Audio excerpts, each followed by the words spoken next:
Non HCS अधिकारियों को IAS में चयन करने की प्रक्रिया के मामले में पंजाब हरियाणा हाईकोर्ट ने यूपीएससी को कोर्ट में एफिडेविट दाखिल करने के निर्देश दिए हैं।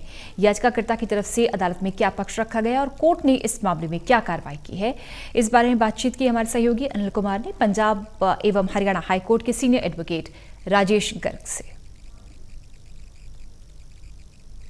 नॉन एचसीएस अधिकारियों को आईएएस में चयन करने के मामले में पंजाब एवं हरियाणा हाई कोर्ट में अभी तक क्या कार्रवाई हुई, इस समय मेरे साथ हैं पंजाब एवं हरियाणा हाई कोर्ट के सीनियर एडवोकेट राजेश गर्ग। इनसे जानते हैं। जी गर्ग साहब, देखिए, पिछली डेट पर ये खंडपीठ में जब ये मामला लगा था तो उस तारीख पर जज साहब ने ये जवाब तलब किया था यूपीएससी और हरियाणा स्टेट से कि क्या जो याचिकाकर्ता है वो जो कह रहे हैं कि पोस्ट लैप्स हो चुकी हैं क्योंकि 31/12 तक चयन का मामला पूरा नहीं किया गया, क्या ये बात सही है या गलत, तो आप इस पर हल्फिया बयान दीजिए।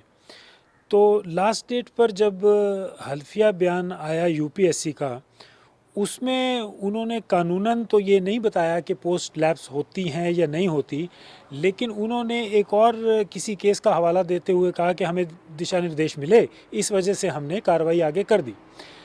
लेकिन खंडपीठ के जो जज साहिबान थे वो इस बात से एक तरह से नाखुश थे और उन्होंने कहा कि ये हल्फिया बयान रिकॉर्ड पर नहीं लिया जाएगा क्योंकि ये बिल्कुल ही एक तरह से इनकम्प्लीट है। तो वो हल्फिया बयान वापस कर दिया गया और यूपीएससी को एक फ़्रेश हल्फिया बयान देने के लिए कहा गया है कि आप अपनी पास्ट प्रैक्टिस या कानूनन बताएं इस बात को कि पोस्ट लैप्स होती हैं या नहीं। गर्ग साहब, जो अदालत ने यूपीएससी को हल्फिया बयान देने को कहा है उसमें क्या निर्देश दिए गए हैं?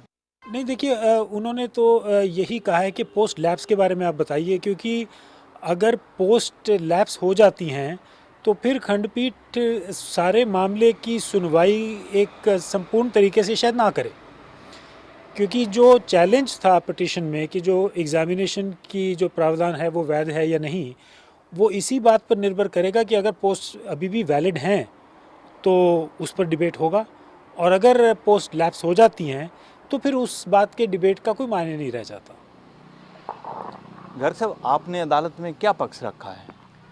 हमने अभी तो देखिए, पुराना पक्ष तो जो हमारा मेरिट्स पर है, जो हमने एग्जामिनेशन को चैलेंज किया वो तो है ही, लेकिन इस वक्त हमारा पक्ष तो एक लिमिटेड मुद्दे पर ही है कि अगर ये लैप्स हो जाती हैं even as per the past practice of the UPSC, तो क्या इस मामले की पूरी सुनवाई करना सही होगा?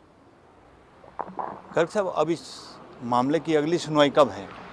इसकी अब अगली सुनवाई 8 तारीख को होगी, जबकि हमें एक्सपेक्टेड है कि यूपीएससी अदालत के दिशा निर्देश के हिसाब से शायद एफिडेविट फ्रेश दें।